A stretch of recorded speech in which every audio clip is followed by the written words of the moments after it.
आप अपने बच्चे को किसी से मिलते हैं तो उनको हाय और बाय करने के लिए ना सिखाइए, उनको किसी को प्रणाम करना सिखाइए, दंडवत करना सिखाइए। अब प्रणाम करने में और हाय बाय करने में क्या अंतर है?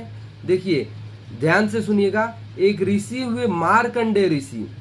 मार्कंडेय ऋषि की अल्प आयु लेके वो पैदा हुए थे।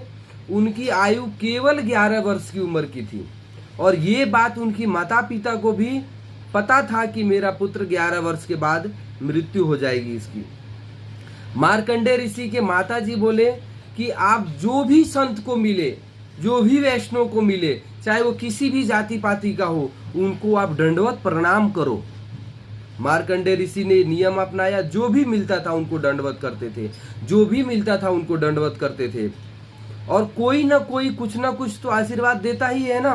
जैसे आप किसी को प्रणाम करेंगे तो और कुछ आशीर्वाद दे या ना दे, इतना जरूर कहेगा कि सुखी रहो। ये नहीं कहेगा कि हाय और बाय। हाय कहेगा तो हाय लग जाएगी आपको। तो मार्कंडेय ऋषि सबको दंडवत करते थे, सबने आशीर्वाद देते रहते थे। एक बार संयोगवश नारद मुनि मिल गए और नारद मुनि के मार्कंडेय ऋषि ने दंडवत प्रणाम किया और नारद मुनि मार्कंडेय ऋषि को चिरंजीवी भव कह दिया।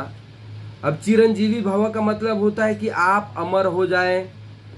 अब मार्कंडेय ऋषि ने उठ के हंस दिए और बोले, नारद जी आपका बात सत्य नहीं होने वाला है। नारद जी बोले, क्यों? नारद का मतलब ये जिसकी बात कभी रद्द न हो उसी को नारद कहा जाता है। मेरा बात कभी झूठा हो नहीं सकता है। मार्कंडेय ऋषि बोले कि ये झूठा हो जाएगा क्योंकि मेरी उम्र ही 11 वर्ष की है और आपने चिरंजीवी भव का आशीर्वाद दे दिया।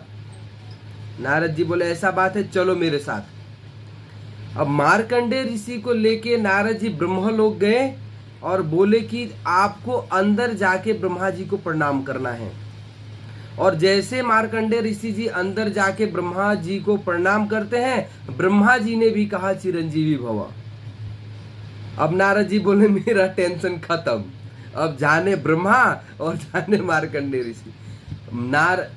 ब्रह्मा जी मुस्कुराए और तुरंत मार्कंडेय जी का जो 11 वर्ष की अल्प आयु थी उनको बढ़ाकर, उनको काट के और चिरंजीवी भव उनके नाम पे, अमर होने का वरदान लिख दिया उनके नाम पे और मार्कंडेय ऋषि जी अमर हो गए। देखिए, प्रणाम करने का ये महिमा है कि आप अपनी आयुष को भी बढ़ा सकते हो। भगवान श्री राम को विभीषण जी ने